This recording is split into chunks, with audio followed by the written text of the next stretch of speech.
우리 앞에서 행렬에 대해서 공부했습니다.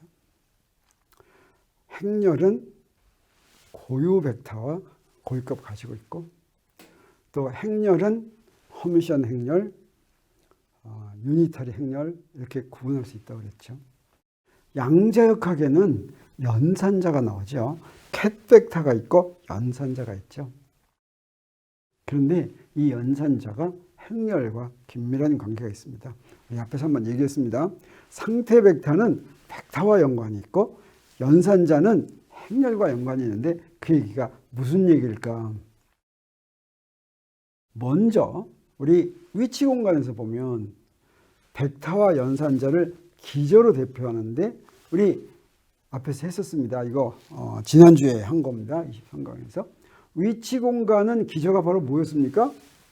I축, J축, K축, X축, Y축, Z축. 이게 기저였죠. 그래서 X방향의 단위 벡터, Y방향의 단위 벡터, Z방향의 단위 벡터. 이게 기저였습니다. 그래서 우리 그 기저 사이에는 어떤 관계가 있었습니까? 우리 단위 벡터를 표시하는 걸 우리 브라켓 노테이션을 써서 표시했댔어요. 그러면 X 단위 벡터하고 X 단위 벡터를 스칼라 곱하면 1이고 서로 다른 놈은 0이고 그래서 크로네커 델타 이렇게 했죠. 저게 오소노멀 프로퍼티였죠. 그리고 같은 것을 곱해서 다 더하면 이게 아이덴티티가 되는 거. 이게 바로 뭐였습니까? 컴플리트네스 프로퍼티였죠. 그래서 어떤 벡터가 있으면, 이 화살표 벡터가 있으면 이것을 갖다가 우리 기저로 대표하는데 이 화살표 벡터만 있으면 아직 추상적이라고 그래서 숫자가 없으니까 이 숫자로 표현하려면 어떻게 했어요? 1을 딱 집어넣었죠. 1, 컴플리트네스 프로퍼티를 써서 1을 집어넣으면 어떻게 돼요? 이렇게 되는데 저 맨 오른쪽에 있는 거, 이 부분이 바로 뭐냐면 숫자죠. 저거 X, 요거 숫자. 이 숫자가 숫자 F1, F2, F3가 이게 성분이고 이걸 이렇게 대표한다라고 했죠. 힐버트 공간도 마찬가지였습니다.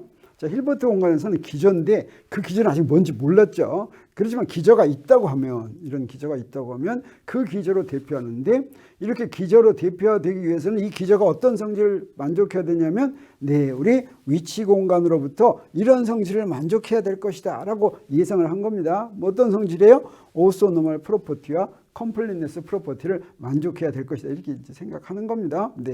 그러면 우리 캣 벡터와 연산자를 기저로 대표할 수가 있다 그랬죠. 캣 벡터는 어떻게 합니까? 저 위치 공간의 벡터가 똑같이 합니다. 여기다 1 집어넣어요. 1 집어넣으면 여기 성분이 생기죠. 이 숫자들이 바로 캣 벡터의 이제 대표한 캣 벡터의 숫자들이겠어요. 자, 이렇게만 써놓으면 아직 숫자가 없으니까 추상적이라고 그랬죠. 연산자도 마찬가지입니다. 연산자는 어떻게 대표하느냐? 1을 양쪽에다 이렇게 씁니다. 1을 양쪽에다 쓰면 어떻게 되냐면 여기 이런 숫자가 이렇게 나와요. 이걸 다시 쓰면 어떻게 되냐면 자 이렇게 되죠. 이걸 다시 썼으니까 이게 바로 숫자죠. 우리 브라켓 노테이션을 했을 때 이렇게 돼 있으면 이거 숫자라고 그랬죠. 이 부분만 바깥으로 빼내면 그게 바로 뭐가 됩니까? 여기 숫자가 딱 나왔죠. 그리고 이건 연산자가 됐습니다. 이 숫자는 봤더니 뭐예요? 아래 첨자가 2개가 있죠. 이게 바로 행렬입니다. 그래서 연산자는 대표를 하면 뭐가 돼요? 행렬이 돼요. 캣 벡터는 대표를 하면 벡터가 되는데 연산자는 대표를 하면 그러면 행렬이 된다라고 하는 것을 알 수가 있습니다. 그런데 우리 앞에서 물리에서 자주 쓰는 행렬 이런 말 했었죠. 물리에서 자주 쓰는 연산자 이런 말도 합니다. 물리에서 자주 이용하는 행렬은 뭐가 있었습니까? 있었죠. 뭐요? 대칭 행렬, 허미션 행렬, 직교 행렬, 유니터리 행렬. 근데 연산자도 똑같이 얘기합니다. 자주 쓰는 연산자는 대칭 연산자, 허미션 연산자, 직교 연산자, 유니터리 연산자 이렇게 얘기합니다. 왜 연산자를 부를 때 행렬을 부를 때하고 똑같은 이름을 쓰느냐? 연산자를 실제로 이용하려면 반드시 어떻게 해야 됐습니까? 계산하려면 대표하지 않으면 계산 안 되죠. 근데 대표하면 뭐가 됩니까? 행렬이 되죠. 자, 그렇게 만들어진 행렬이 대칭 행렬이면 그게 바로 대칭 연산자다 이런 뜻이 되겠어요. 그래서 연산자를 기저로 대표했을 때 만들어진 행렬의 종류에 따라서 연산자 종류가 정해진다라고 하는 것입니다. 그 기저로 대표했더니 대칭 연산자가 됐다. 허미션 연산자가 됐다. 그러면 허미션 연산자인데 우리 기저는 한 가지만 있는 게 아니라 여러 가지를 사용할 수가 있다 그랬죠. 그러면 A라는 기저로 대표를 했더니 허미션 연산자가 됐어요. 근데 B라는 기저로 대표를 했더니 허미션 연사가 아니고 다른 연사가 될 수 있는 가능성이 있겠습니까? 없겠습니까? 만약에 그런 가능성이 있다면 이렇게 이름 붙일 수가 없죠. 그래서 우리 뭘 알 수가 있냐면 연산자를 어떤 기저로 대표되든 그 행렬의 종류는 안 변한다라고 하는 거예요. 그래서 한번 허미션 연산자로 대표됐으면 다른 기저로 하더라도 역시 허미션 연산자로 대표된다. 그래서 안심하면 되겠어요. 네. 그 다음에 이렇게 대표했을 때 그 연산자가 있는데 그 연산자가 물리량을 대표하는 연산자면 그건 반드시 허미션 연산자여야 된다고 하는 것입니다. 앞에서 물리량을 대표하는 행렬은 허미션 행렬 뭐 그런 얘기 했었죠. 그 다음에 또 하나 뭐가 있냐면 연산자 중에 양자역학에서 사용되는 연산자를 뭐라고 그랬습니까? 캣벡터에 작용을 해서 다른 캣벡터로 만드는 것이죠. 그때 물리량을 측정하기 위해서 연산자를 작용할 수도 있습니다. 그 물리량에 대응하는 연산자예요. 근데 이 캣벡터를 다른 기저로 바꾸기 위해서 연산자를 곱할 수도 있습니다. 이거는 변환을 하는 연산자입니다. 그래서 변환에 사용되는 연산자는 어떤 연산자냐면 유니타리 연산자가 되겠어요. 그 얘기는 무슨 얘기냐? 기저로 대표했더니 행렬이 유니타리 행렬이 됐다라고 하는 것이죠. 그래서 양자역학에서 연산자가 두 가지로 이용이 되는데 물리량을 대표하기 위해서 이용이 되기도 하고 변환하기 위해서 이용하기도 하는데 그때 행렬로 만들 것 같으면 물리량을 대표하는 놈들은 전부 허미션 행렬이 돼요. 그래서 이걸 허미션 연산자라고 하고 그 다음에 변환에 대응하는 놈은 변환시키려고 하는 놈은 전부 유니타리 행렬이 됩니다. 그래서 그걸 유니타리 연산자라고 부른다라고 하는 것이죠. 그러면 이런 연산자들의 성질을 우리 어떻게 쓰느냐? 이 성질 쓰는 것도 우리 행렬했을 때하고 똑같이 씁니다. 행렬과 연산자가 이렇게 있다면 우리 대칭 행렬을 이렇게 썼죠. 네, 그러면 연산자도 어떻게 쓰느냐? 똑같은 보호를 쓰는 거예요. 여기다 트랜스포즈라는 키워드를 씁니다. 그냥 연산자로만 했을 때 추상적일 때는 트랜스포즈의 의미가 없겠죠. 근데 여기서 트랜스포즈를 했다고 하는 것은 무슨 얘기냐면 행렬로 대표했을 때 트랜스포즈 한다는 뜻이 되겠어요. 그래서 행렬로 대표했을 때 트랜스포즈로 대표한 연산자로 대표한 건 그 행렬이 하기 전에 행렬의 트랜스포즈가 된다 이런 뜻이 되겠어요. 그래서 행렬에서의 용어를 그대로 사용합니다. 또 허미션 행렬은 어떻게 하냐? 허미션 행렬은 어드 조인트를 한 것이 같은 거였죠. 연산자도 마찬가지입니다. 어드 조인트를 해줬더니 똑같은 연산자가 되는 거. 네, 직교 행렬, 네, 그 다음에 네, 연산자 다 똑같이 유니타리 행렬, 유니타리 연산자 다 똑같은 노테이션을 사용을 해서 이렇게 표현한다라고 하는 것이죠. 그러면 이제 우리 중요한 게 뭐냐면 허미션 연산자죠. 근데 그거 하기 전에 먼저 우리 행렬에서 곱을 어떻게 했냐라고 하는 걸 알듯이 연산자 곱도 우리가 알아야 되겠어요. 이것도 행렬과 똑같은 방법으로 합니다. 어떻게 하냐면 네, 여기서 이렇게 A와 B의 어드 조인트를 취하면 B의 어드 조인트, A의 어드 조인트 그랬죠. 근데 우리 이제 연산자로는 우리가 그 열벡터 이런 걸 표시할 때는 뭘로 표시했습니까? 브라켓 노테이션을 했죠. 그래서 요건 뭐예요? 브라벡터죠. 요건 캣벡터죠. 요거 브라벡터죠. 그래서 이런 캣벡터의 어드 조인트를 취하면 브라벡터가 됩니다. 그래서 여기에 어떤 캣벡터에 연산자를 적용했는데 그 결과 전체의 어드 조인트를 취하면 이렇게 거꾸로 된다. 이제 거꾸로. 그래서 각각 어드 조인트를 취한 것을 이제 순서를 바꿔서 곱해주는 게 되죠.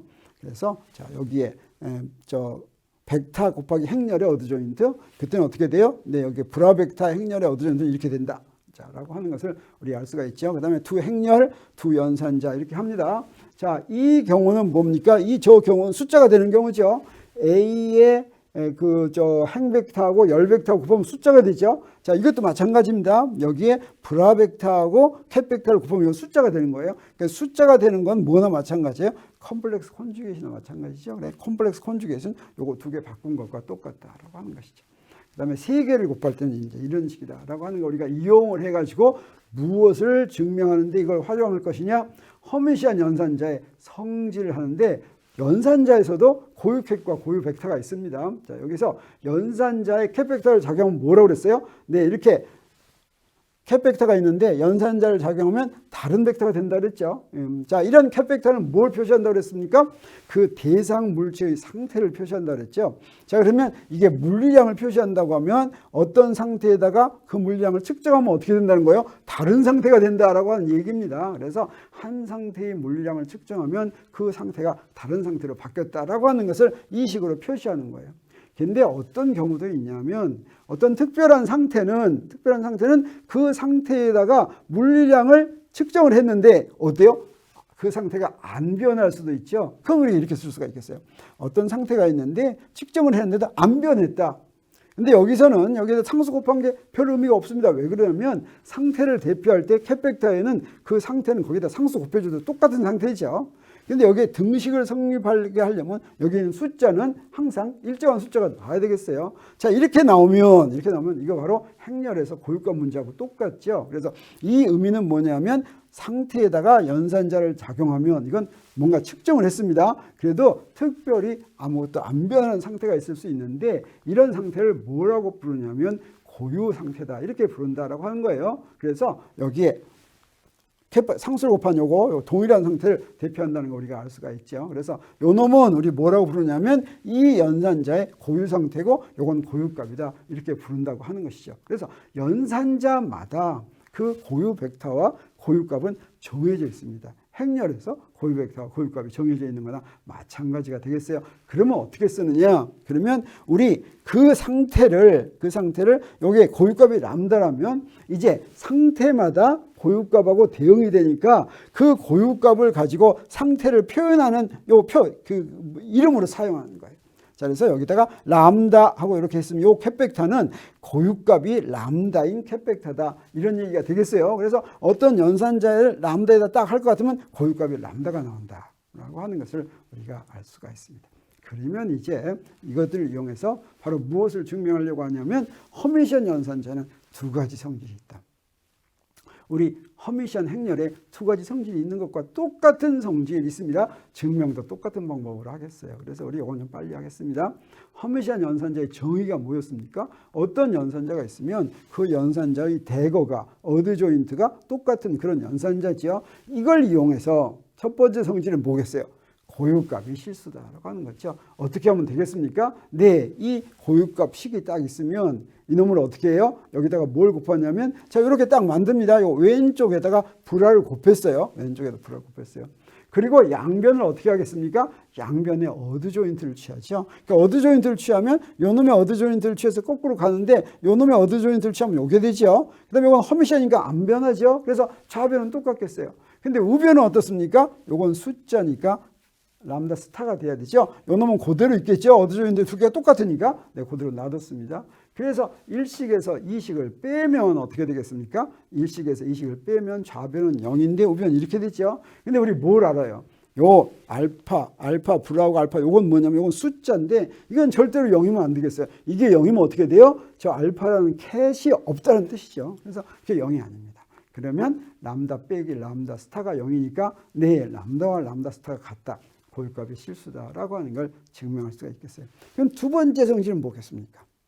서로 다른 고유값에 대응하는 고유 벡터는 고유 캡 벡터는 서로 직교한다 이거겠죠. 그래서 똑같은 거 다시 한번 해보겠어요. 네, 고유 캡 벡터가 서로 직교하는 거 이거 어떻게 합니까? 두 개를 만들죠. 고유값 방식 두 개를 만들었어요. 하나는 람다1, 하나는 람다2 이렇게 만들었습니다. 사실은 여기다가 요거 람다2 이렇게 써도 되겠어요. 네, 됐으면 어드 조인트를 취하고 일식의 어드 조인트를 취하고 알파1을 곱하죠. 그러면 어떻게 되냐? 자, 이렇게 되겠습니다.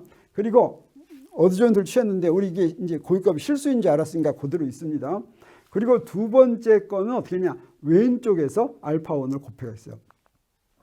그래서 왼쪽에서 알파1을 곱하면 이렇게 됐는데 딱 보니까 어떻게 됩니까? 아까 이렇게 했더니 좌변이 또 같죠. 그래서 3식하고 4식을 뺍니다. 그래서 3식하고 4식을 빼면 아까 행렬할 때하고 똑같이 이렇게 나오는데 우리 람다1과 람다2가 다르다는 게 조건이죠. 그래서 이게 0이 아니니까 우리 이번에 뭘 알았습니까? 네, 여기에 알파1과 알파2의 곱이 0이다. 이건 무슨 뜻이에요? 두 개의 캡 벡터가 서로 직교한다라고 하는 뜻을 이야기하겠습니다. 자, 그러면 우리 뭘 알았습니까? 캡 벡터가 있는데 이 캡 벡터 두 개가 직교한다. 사실은 이게 뭐예요? 어떤 허미시한 연산자가 있으면 그 허미시한 연산자에 있는 고유 벡터들은 서로 다른 고유값에 대항하는 모든 고유 벡터들은 서로 직교한다라고 하는 것이죠. 이게 바로 우리한테 뭘 알려줍니까? 힐버트 공간의 기저로 이용될 수 있는 캔디데이트다라고 하는 걸 알 수가 있죠. 그래서 허미시한 연산자의 고유 벡터들은 힐버트 공간의 기저로 이용이 되는데, 힐버트 공간의 기저로 이용이 되는 조건이 뭡니까? 오소노멀 프로퍼티죠. 그래서 서로 다른 걸 곱하면 0돼요. 근데 같은 걸 곱하면 1 돼야 되죠. 근데 그 같은 거는 언제든지 1 되게 내가 만들어 줄 수가 있습니다. 왜냐하면 고유 벡터에다가 숫자 곱해도 똑같은 고유 벡터죠. 그래서 그 숫자를 어떻게 곱해주느냐? 두 개의 스칼라 곱이 1 되게 만들어 줍니다. 이걸 뭐라고 부르냐면 규격화라고 부른다 그랬죠. 그래서 규격화는 언제든지 시켜줄 수가 있는 것이니까 직교한다는 것만 증명하면, 그러면 그것은 기저로 이용이 될 수 있다라고 하는 걸 증명한 것이나 마찬가지입니다.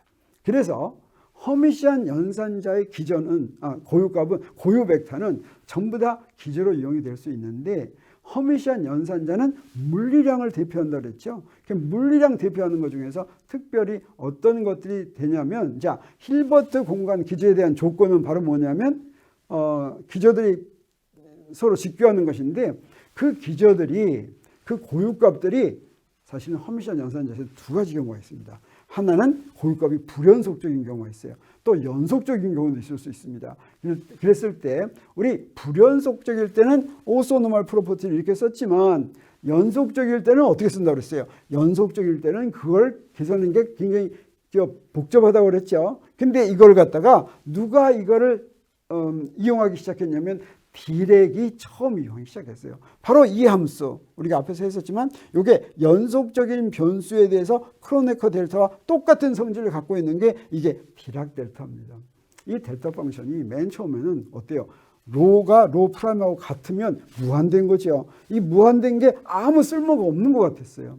근데 이렇게 연속적인 고유값을 갖는 경우에 오소노멀 프로퍼티를 이용하는데 굉장히 중요한 역할을 한다라고 하는 것을 우리 알았습니다. 그래서 컴플리트네스 프로퍼티는 어떻게 되냐면, 이게 불연속적일 때는 이게 더해주는데, 위치 공간에서는 딱 세 개만 더해줬다면 여기 힐버 스페이스에서는 요 n이 몇 개여도 상관없어요. 여러 개가 있을 수가 있습니다. 심지어 이게 불연속적이면 어떻게 돼요? 연속적이면 전 공간에서 적분을 표시하는데, 이렇게 적분을 표시하면 그게 바로 아이덴티티가 된다라고 하는 것이 이게 힐버트 공간의 기저로 이용이 될 수 있는 것들입니다. 그래서 힐버트 공간의 기저로 될 수 있는 그 캣 벡터로는 뭐가 있냐면, 허미시한 연산자의 고유 캣 벡터는 전부 다 그렇게 될 수가 있다라고 하는 것이죠.